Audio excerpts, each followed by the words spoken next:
This week, we continue our journey. We are the Baja Four, representing Unitarian Universalists across southern Arizona.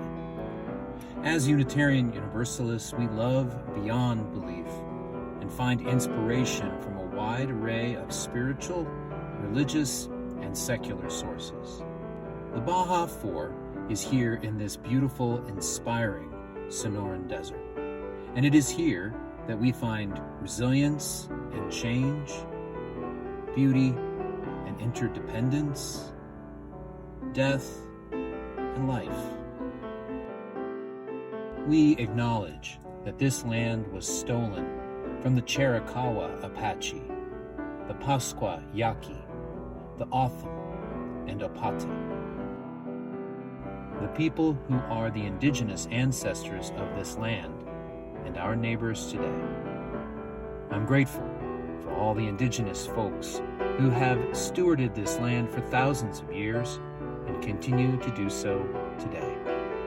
May we be good stewards in kind. We come together as the Baja Four to gather and share our strength. And so it is that Borderlands Unitarian Universalists in Amado, Sky Island Unitarian Universalist Church in Sierra Vista, Mountain Vista Unitarian Universalist Congregation in Northwest Tucson, and the Unitarian Universalist Church of Tucson on the east side join together, called to live out our values and beyond our beliefs as never before. This week, we continue our Baja Four journey, arriving at the Unitarian Universalist Church of Tucson, served by the Reverend Bethany Russell Lowe.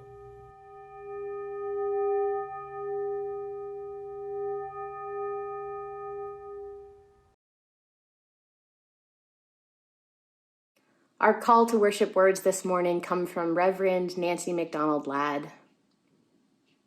We gather in community every Sunday in a state of conflict of our very souls, a state both expansively hopeful and restrictively confined. We are hopeful that we might rise to meet a new day for those who seek and who serve the Spirit, hopeful that each and every one of us might encounter the sacred within and among and beyond every human soul, and hopeful that such an encounter might work through us to topple the idolatries of our age. And yet, we also gather as a people who are not yet free, a people confined, unfree, contained. We are confined, unfree, contained because in this culture of division built upon the pain of people at the margins, even the decent people hold their love too tightly, putting it in boxes, prefacing it with qualifications. I will love you if, I will see you if, I will bear the truth of my soul alongside you if, and only if, you agree with me, you look like me, you stand like me, you think like me, you act like me, you sing like me, you wear your gender on your sleeve and produce it upon demand. I will love you and will meet you in the sanctuary of our hearts if, and only if, you give me evidence of your good liberal virtues. If, and only if, you never fail to speak the language of the movement and never weep upon a street corner out of grief for your sheer inadequacy and the vastness of the struggle that you cannot even name. We are imprisoned by the ifs and only ifs. We are confined by the smallness of our loving, even as our souls remind us that we can only get free if all get free together. And so today, as we intersect in honest work, let our hopefulness mingle with our conviction. Let our willingness to love beyond our expectations or experience break down long-held barriers. Let our willingness to be honest about the hardest questions open us to new truths. May there be more love, with no labels and no binary, with no preface and no qualifications, and no arithmetic and no limit. May there be more love to liberate us all. And may we keep on today and every day until we find it and share it, inch by precious inch, with one another and the world. Come, let us worship together.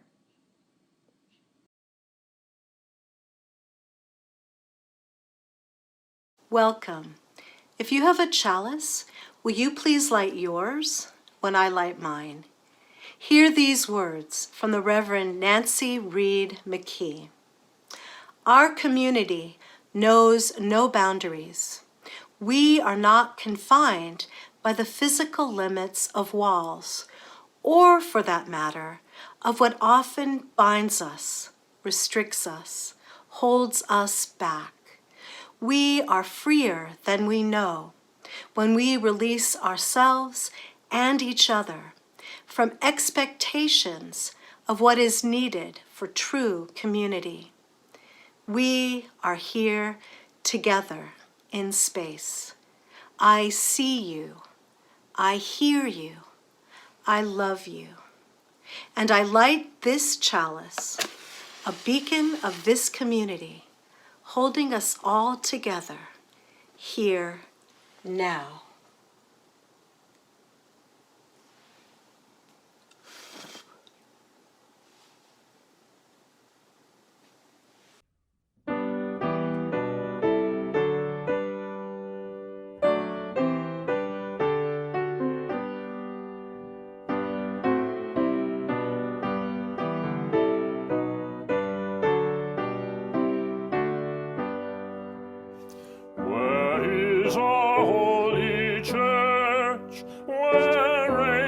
Class unite as equal persons in the search for beauty, truth, and right. Where is our holy writ? Where'er a human heart a sacred torch of truth has lit, by inspiration taught. Where is our Holy One? A mighty host respond. The people rise in every land to break the captive's bond. Where is our holy land? Within the human soul, wherever free minds truly seek with character the goal.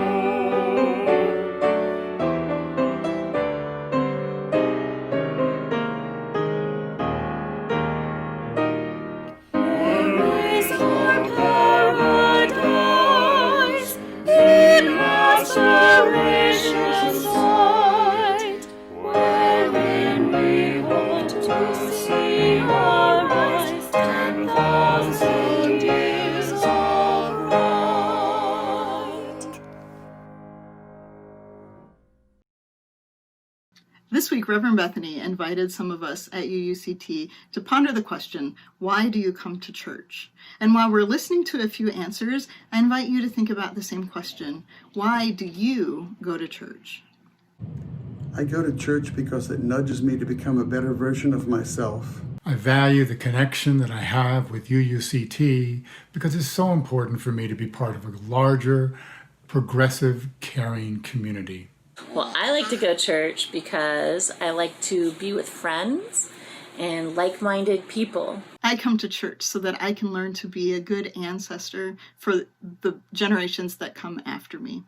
We know that the future of our churches is in our basements, maybe in Tucson, not literally in our basements, but our metaphoric basements in our education programs with our children, Do you remember when we used to go to church? We used to be able to go in person. Mm-hmm. What did you like about it?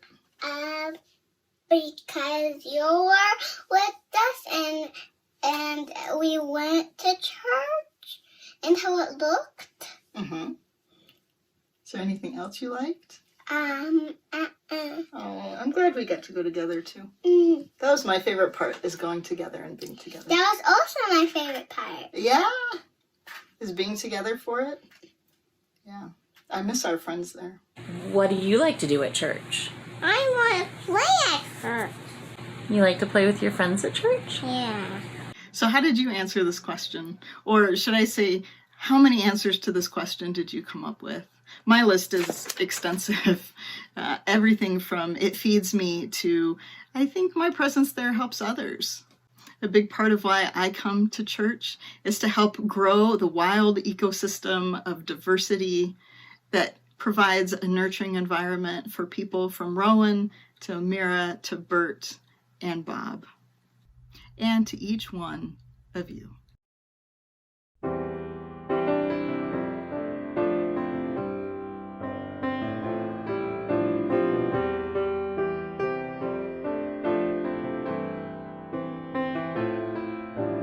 Let this be a house of peace,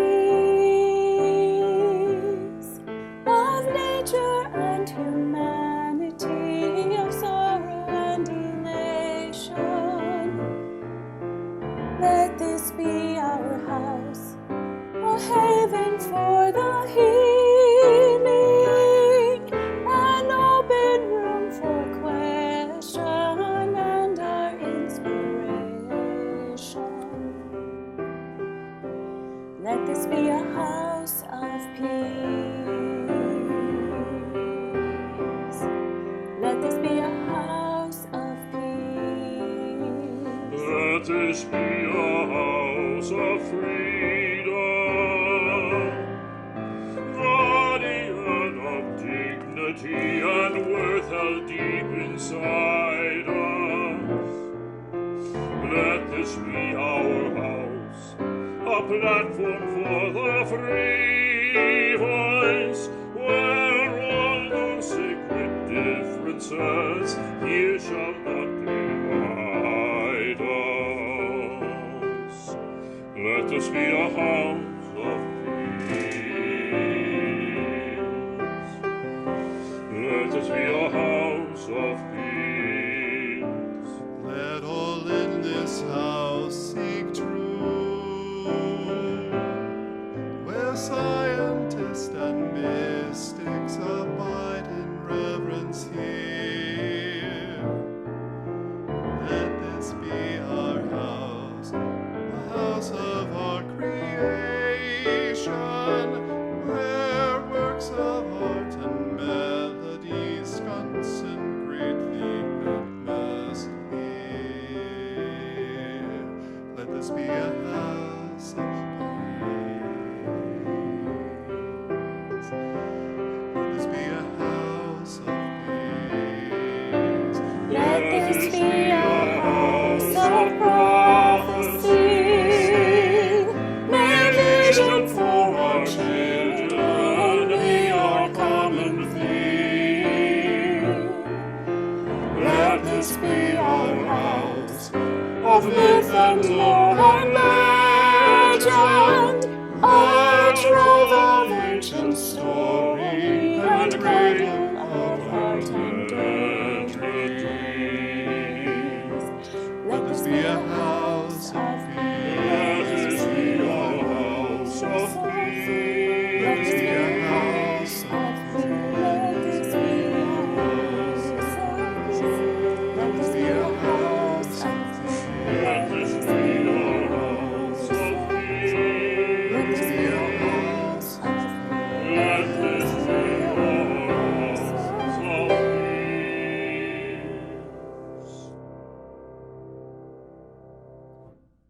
Let me tell you why I come to church.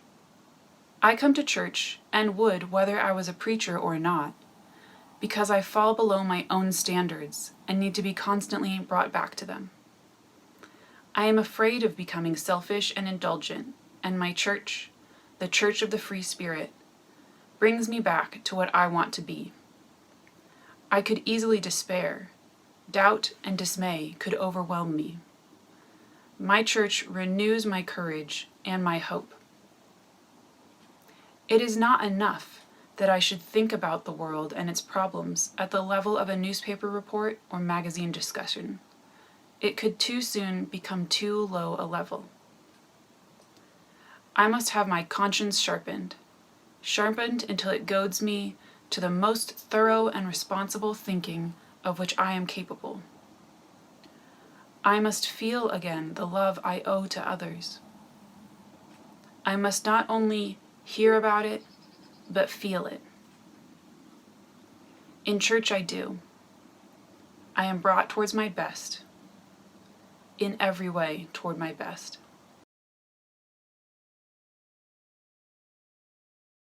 Hello, my name is Randy Springer.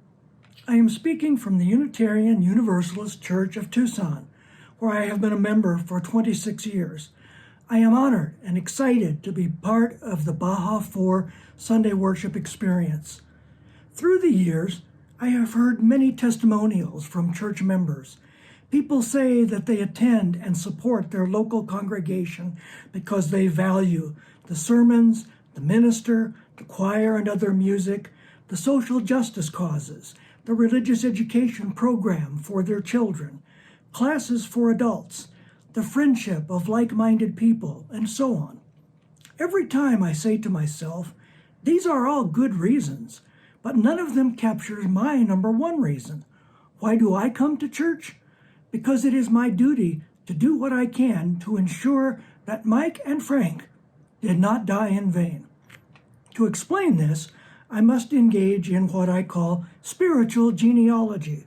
Just as biological genealogy means learning about ancestors who made our physical existence possible, spiritual genealogy for religious liberals means learning about those people whose actions helped make our free church possible. It didn't appear in a vacuum. The United States Constitution guarantees religious freedom because its writers learned from the mistakes of Europe. So, Mike and Frank were born just a year apart. They would have been about 6 or 7 when the Protestant Reformation was triggered by the actions of Martin Luther in 1517. Mike was born in Spain, but traveled throughout Europe, sometimes on the run from religious authorities. In public writings, he had argued that the Christian doctrine of the Trinity was not only irrational, it was not even biblical. His dream was to create a theology centered on the unity of God that would be acceptable to Jews and Muslims as well as Christians. Neither the Catholics nor the leading Protestants saw it that way. In 1553, Mike was burned at the stake in Geneva, Switzerland. At that time, Geneva was effectively ruled by Jean Calvin, a Frenchman. We know him as John Calvin. Following the death of Luther, Calvin had become the most powerful person in Protestantism. Mike had no disciples, and he founded no school of theology. But his execution sparked a great deal of profitable discussion because it dramatized the cruelty of persecution in matters of doctrine. Also, his ideas took root a few years later in Transylvania.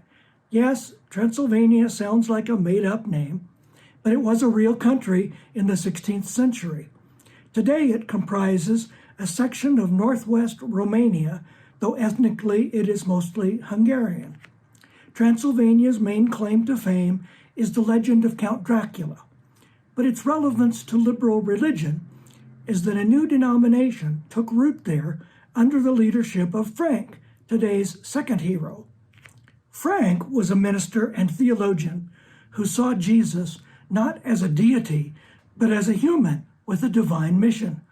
This view of Jesus represented a departure from the creeds that had dominated Christian thought since the 4th century. For a few years, Frank was able to thrive. Partly this was because he excelled in debate against the Orthodox, but also in 1568, the King of Transylvania had issued an Edict of Tolerance, which legally protected everyone in matters of religious faith. At that time, this was revolutionary stuff. But tragically, the king died, and subsequent rulers curbed innovation in theological thinking. Frank fell out of favor and was sentenced to life imprisonment. He died in prison in 1579. Soon afterward, the label Unitarian was applied to the theology that Mike and Frank had been working toward. They both also embodied the inclusive spirit of the tradition we know as Universalist. After Frank's death, Transylvanian Unitarians were rejected as heretical by the big players, Catholics, Lutherans, and Calvinists. But the Unitarians pressed on. In more recent times, they had to cope with the Nazis of Germany during World War II, and then the communists who wanted to abolish all religion. And still they pressed on. Some of their churches have been in existence more than twice as long as any American church has carried the label Unitarian or Universalist. You might be surprised to know that, as a percentage of population, the Romanian Unitarian Church has more members than the Unitarian Universalist Association. What were the real names of the men I have called Mike and Frank? Mike's name in Spanish was Miguel de Cerveto, but he is usually referred to by his Latin name, Michael Servetus. At the church here, there's a room named after him, but everyone pronounces it Servetus. I guess that's a regional accent. Frank was Ferenc David. Ferenc is the Hungarian equivalent of Francis or Frank. The last name is David, not David. So, why didn't I use their full names in the first place? Because foreign-sounding and unfamiliar names suggest remoteness, and remoteness suggests irrelevance. But they are not irrelevant. The suffering of those who died long ago was just as real as the suffering of anyone who died yesterday. I hope I have made them a bit more personal. But wait, you ask, weren't many women persecuted during this time also? Yes, they were, but with this legal distinction. Typically, men were convicted of heresy. Women were convicted of witchcraft, but that's another homily for another day. The link between past and present was made especially vivid in a sermon I heard a few years ago. The stated topic, which probably looked boring to many, was the Unitarian Church in Transylvania today. The speaker first summarized its historical background. Then she told us about her father, who had been a Unitarian minister in Romania. After the difficult years of World War II, he found himself faced with imprisonment and likely torture at the hands of the communist government. He committed suicide. The sermon was not boring. It was a tearjerker. The reasons that people give for supporting their church require a foundation that makes it possible for those worthwhile things to happen.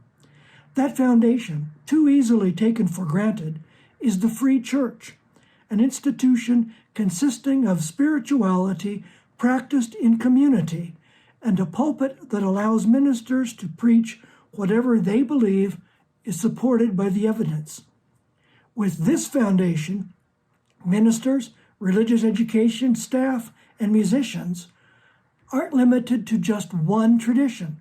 They can draw on any spiritual source that offers something of value.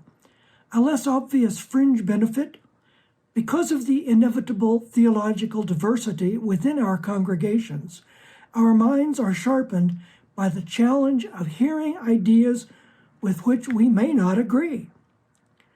The Association of Unitarian Universalist Congregations of North America has, statistically, been hanging by a thread for decades. The financial and social repercussions of the pandemic and the current political turmoil may well jeopardize our very existence. Please support the liberal church to honor the memories of Mike, Frank, and the many others whose lives made it possible. Support the liberal church as if its future depends on you. It might.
We are exploring a seemingly simple question this morning.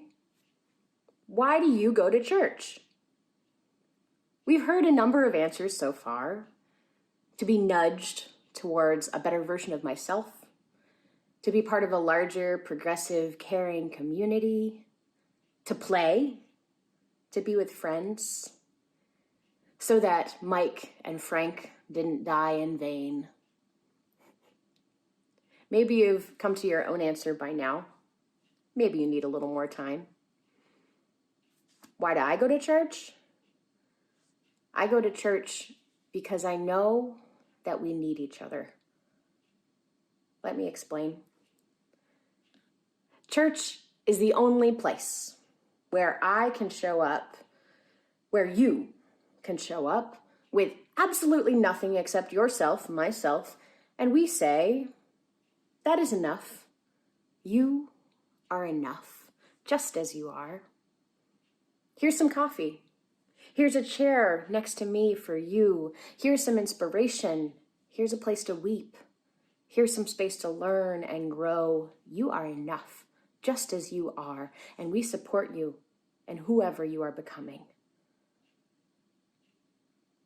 If I show up to the coffee shop and announce, I'm here, I need you, you need me, I'm likely not getting anything to drink or eat. If I show up to the grocery store and fill my cart with food to sustain me and say, I'm here, I need you, you need me, that cart of groceries is not going home with me. If I show up to the movie theater in some distant dream from now and say, I'm here, I need you, you need me, they're not going to give me a ticket. But at church, we do, we have, and we will. Which is not to say that church is free, but that it is here for you, whoever and however you are. There are times when you show up with nothing but your ragged self, and we say, we are so glad you are here. And there are times when you show up with an agenda, a course, a book, a rake, a quiche, a dozen cookies, a check, and we say, we are so glad you are here. I go to church because I know that we need each other. That means that some days I need you, and some days you need me. And I can't always guess what kind of day it's going to be. But I show up anyways, and would even if I weren't a minister, because I know we need each other. We can still show up for one another in these times. We're already doing it in YouTube worships and Zoom meetings, in telephone calls and socially distant gatherings, in grocery shopping trips and errands for those friends who are homebound, even though we cannot physically be together, all of us. We can still create sanctuary for one another. We can create space on the phone, on Zoom, in person, where we say, here, all you need to bring is yourself, just as you are. We need you, and we know you need us. These past 6 months, you, the Baja 4, have been helping UUCT learn what it means to show up for each other. We are a medium-sized congregation that could probably be doing virtual worship and programming on our own with somewhat decent outcomes. But through engaging in this collaborative effort, we are learning that when our institutions move towards one another, all of us get stronger.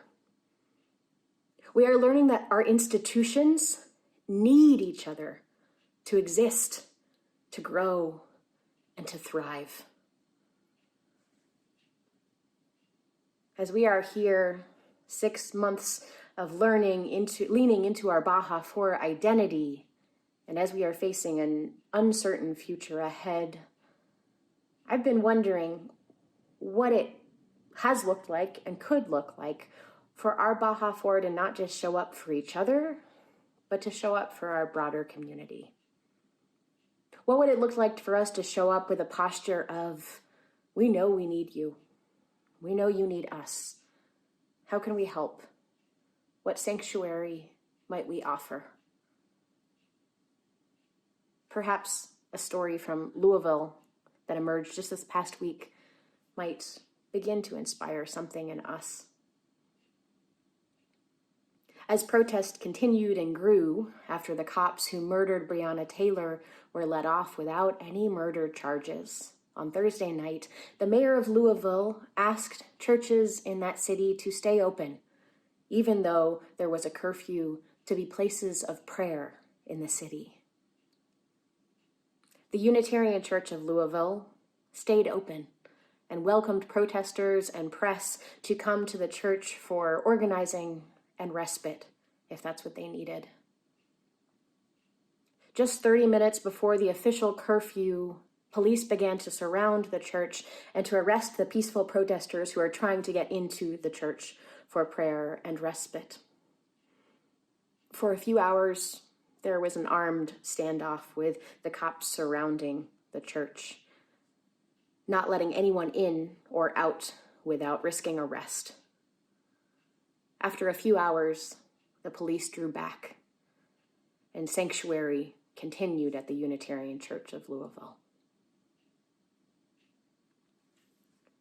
To be very clear, physical sanctuary, like this church in Louisville offered, is not the only form of sanctuary.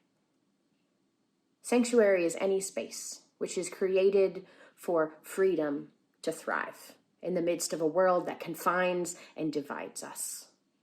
It is a space where we freely care for one another, freely tend to one another, where we say, we know we need each other. Here is a space where nothing was required of you except yourself. You are enough. You are safe. You are free here. Even in these times of social distancing, even as we are increasingly uncertain about what the future holds, we can and must continue to show up for one another, to show up for our institutions, to show up for our emerging identity as the Baja, to show up for our wider communities, There is no greater gift than to simply show up for another person, knowing that they might need you and that you might need them. From this simple place, we can transform ourselves and our communities and the world. May we make it so. And may we remember always that we need each other to survive.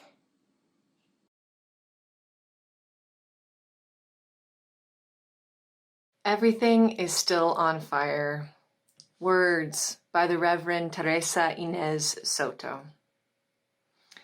Everything is still on fire despite your best efforts.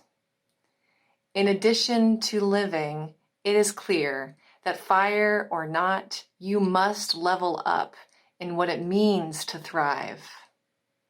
Right now, that means wrestling with the truth in the fact that everything is not all your fault. I am sorry that everything is still on fire once hate catches, the winds of not my problem blow, and the blaze is hard to stop. But hard is not impossible. Not yet is different than never. You in community have an answer. You have a response to systems of power and control and to the cost of suffering. You and your community together are the answer. You are not only a people of flame, but also a people of cold, clear truth. You know both where you fall short and where you flourish, and where you still reach. Everything is still on fire, but all is not lost. You remain more nimble than steadfast, more unshakable than swayed by the latest rage. You are here to put out the ravenous flames and heal the world. Enough is enough.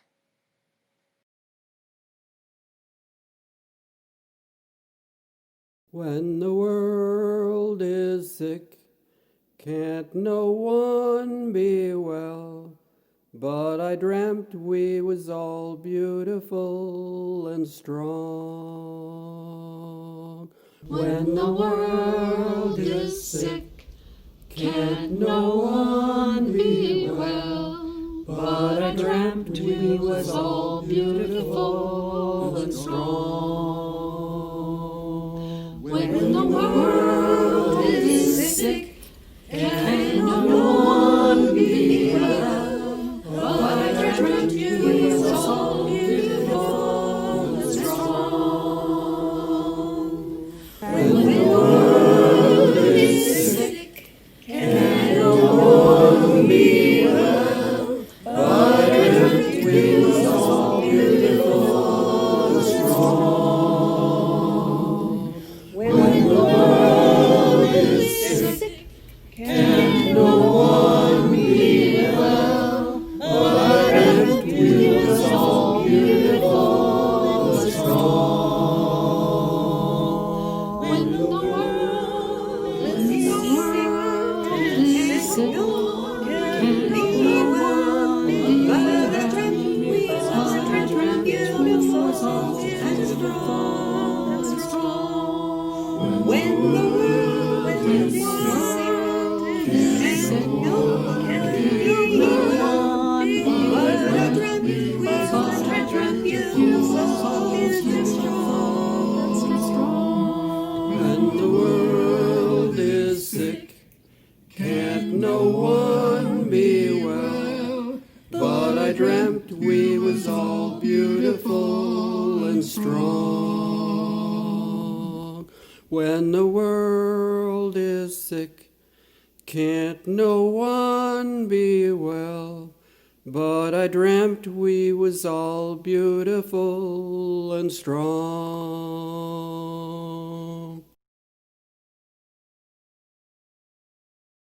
Our call to action this week arrives as a 250-year-old Universalist legend, and it comes to challenge us to love the hell out of the world today. The legend begins on September 30th, 1770, with the Reverend John Murray. That was the date that he first preached his sermon in the American colonies, a sermon about universalism. Now, we've honored him with the lofty title of the founder of modern universalism, and we often quote him as saying, "Go out into the highways and byways of America. You may possess only a small light, but uncover it, let it shine. Use it in order to bring more light and understanding to the hearts and minds of men and women. Give them not hell, but hope and courage." These inspiring words describe our Universalist heritage, that liberal Christian belief that God's greatest power is love. And it was this belief that set the trajectory for generations of Universalists. Hell, for them, was not eternal punishment in the afterlife, but the reality crafted by human action and inaction in the here and now. Yet, Murray never spoke those inspiring words. Thanks to the scholarship of Peter Hughes, we know that they were written in 1951 by the Reverend Alfred S. Cole, and only much later attributed to Murray. Further, we know that there already were Universalists waiting to hear Murray preach in 1770.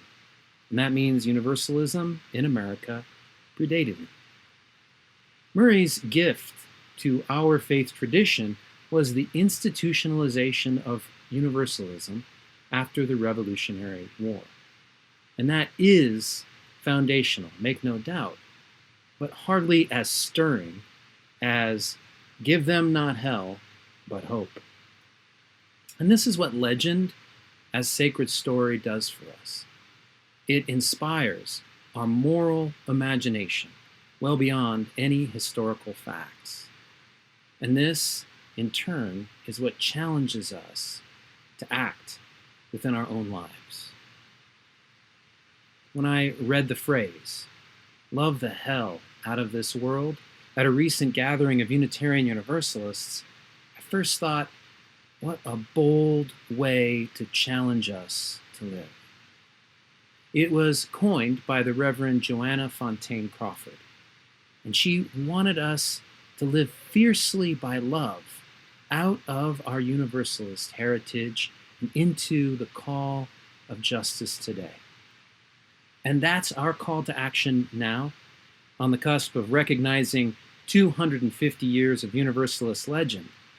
Our call and the action is to love all the human-crafted hell out of our own hearts and out of our world.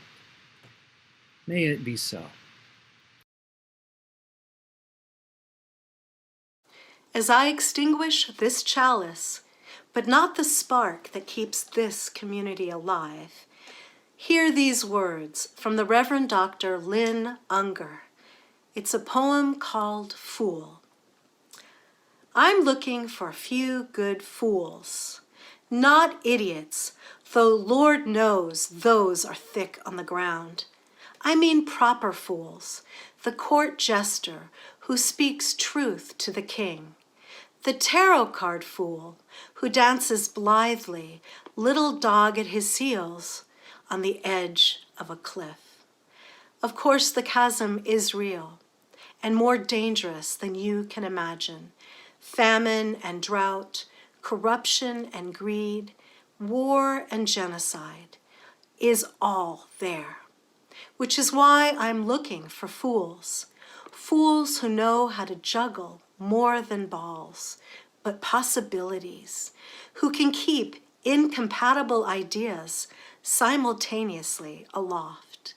Fools who step lightly, who dance because their feet are tired and there are rocks in the road. Fools who know that sometimes the only way to find a new path is by getting lost. I'm not saying the job is easy, Bumps and bruises are assured, and the pay is literally a joke. But the work is not without its rewards. The view from the cliff is extraordinary, and the company divine. Who doesn't want to journey in a cloud of laughter? And what on your full agenda is so much more important?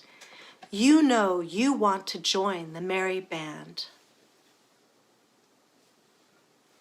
Here is your badge. Commence.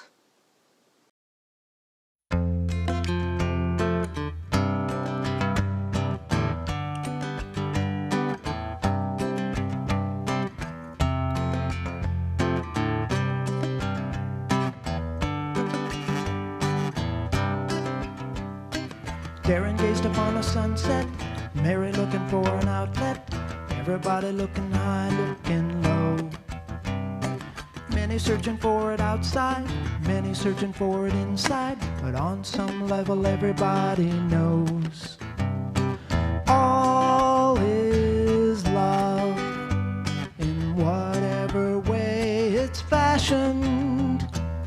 All is love, and love gives birth to compassion. Sherry imagined what might be, Albert never could quite see, just underneath the surface out of view. Often under layers of pain, so many tears pouring like rain, there flies a magic fairy old but new. All is love in whatever way it's fashioned. All is love, and love gives birth to compassion. So let's start expanding our love to humans and plants and animals and doves. Next thing you know, our defenses are down. It's handshakes and hotcakes and milkshakes all around.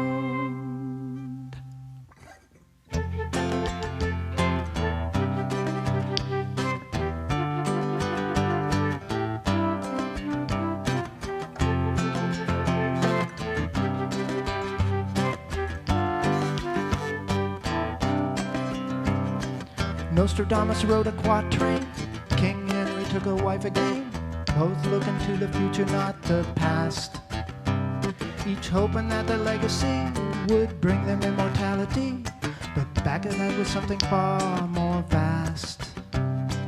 All is love in whatever way it's fashioned.